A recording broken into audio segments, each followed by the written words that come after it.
Are you tired of Gmail's reading pane auto-previewing emails and breaking your focus? Disable it in under 30 seconds with this simple fix. I'll show you exactly where to click in Gmail settings to turn off the reading pane. Follow these 7 quick steps. Start by heading over to the Gmail homepage. Then, click on the gear icon at the top right corner to open Settings.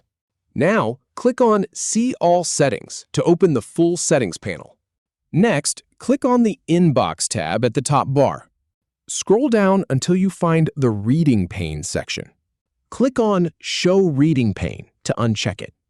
Finally, click Save Changes at the bottom to apply your setting. If you have any feedback or if any info is inaccurate, please leave a comment below. We'll do our best to answer or redo the video if needed. Thanks for watching.